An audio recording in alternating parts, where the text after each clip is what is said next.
Do we struggle to try to save those things that don't seem to be able to evolve and change and are probably going to collapse?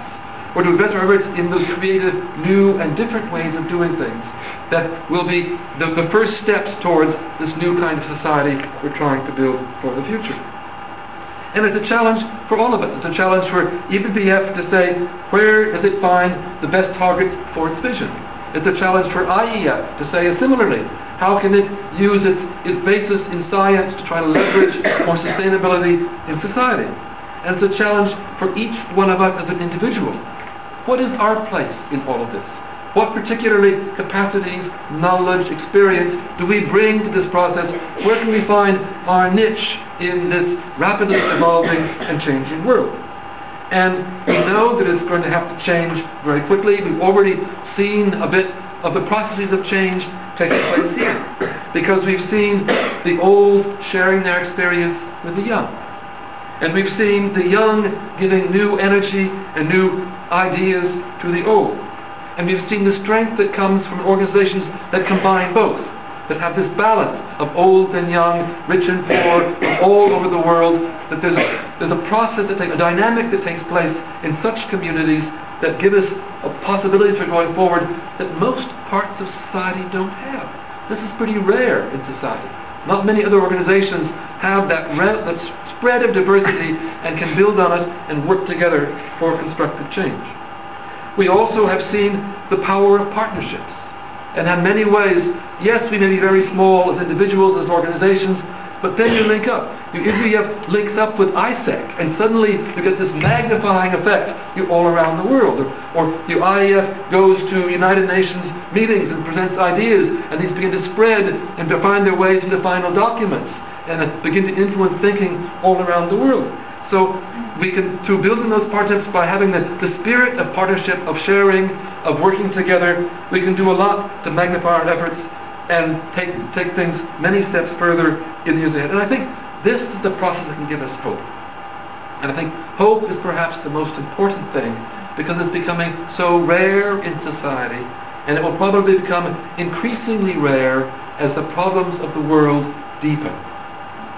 People are desperate, they don't see any way out, they don't know where to turn, and it's no wonder that you see all the extremes of both terrorism on the one hand and fundamentalism on the other, people grasping to anything that gives them some sense of security, some sense of stability in a world of rapid change.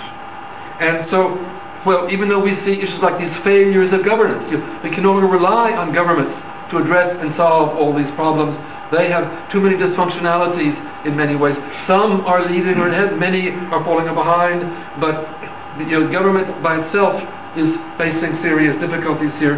So we have to say, in this rapidly changing world, how much can we say? And I think a lot of the alternative futures that all goes together, the choices are really up to people like us, to organizations like ours.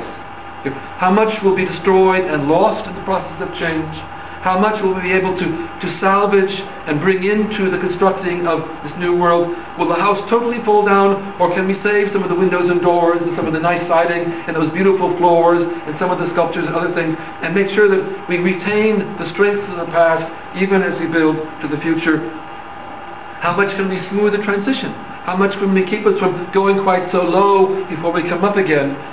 I think there's still a lot that we can do, even as small organizations, as a few people, in order to take those steps forward and say, let's try to get through this process with the least pain possible for the human race. We know we're going to face difficult times. We know the planet is becoming increasingly unstable, financially, sustainably, ecologically. All the warning signals, the lights are flashing red. Things are not going well in the systems of our society. We need adaptive management. We can't plan for the future. We can say, what do we do now to move ahead? Where are the challenges that we can address at the immediate moment, and be ready to leap to the new challenges that will be coming tomorrow and the next day? So I think that we've started a dynamic here. We've started linking across our organizations and with our other partners to move ahead. We have a lot of work to do. We're going to face big challenges. When we leave here, there's always the letdown after the conference. So how do we maintain our hope? How do we maintain our positive vision? How do we maintain our determination to keep working every day to make that change? We know we have to make great efforts, but I think if we can keep our vision and our direction, we'll be able to go on to next year's conference and the year after, and step by step on into the future, do something to build a wonderful world representing our vision and bringing more prosperity to all the peoples of the world. Thank you very much.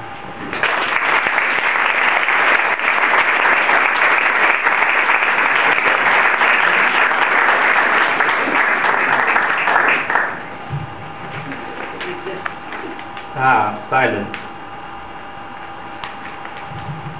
That's good words. Thank you. A very heartfelt and warm thank you to the people that actually made this conference possible. One is about to walk out. Marika, wait! Marika, wait!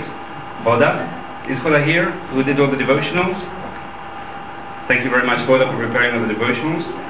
Olaf is hidden behind there. He's been driving back and forth from his home every day, servicing. Behind a very big screen, filming all the videos, recording that will be going up on YouTube. Thank you. Emily, are you around? Emily, yes you are. Thank you very much for the project. Graham Boyd, thank you very much for facilitating those last moments. Sustainability Island so beautifully and raising so many questions. Thank you very much for bearing with me for these 2 months.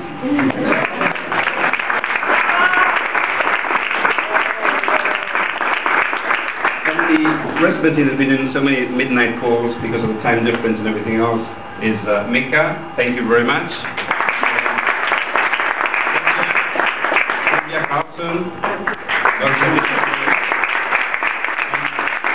Who went out running to find look for someone. I think she's coming back with somebody else. Is she coming in with somebody else? She hasn't. She will come in very shortly. But anyway, thank you very much to Marika, the last person here. The biggest round of applause to the participants.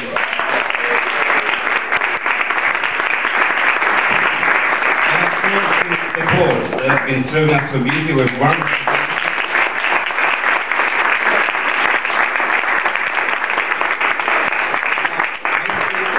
Smiles on your faces. Tomorrow morning at work, can you still keep those smiles? And if the problem arises, Hoda, thank you very much for the devotionals. You just came into the room. Unfortunately, you go into the office, you're probably the only one that smiles. Okay? So what do?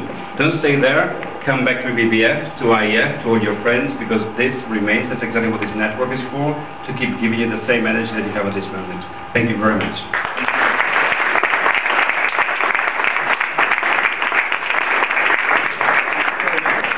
Usually I push people into the hall. Can I push you all out? It's finished. Thank you.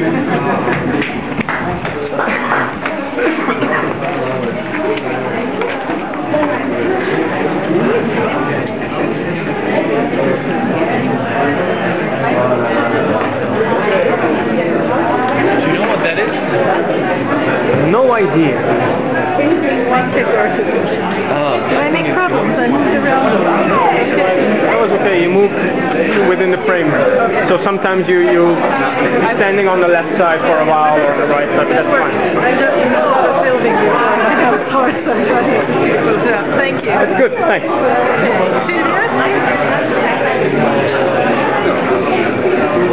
Ja, we hadden hem ietsje lager moeten zetten, sorry. Sorry? We hadden hem ietsje lager moeten zetten.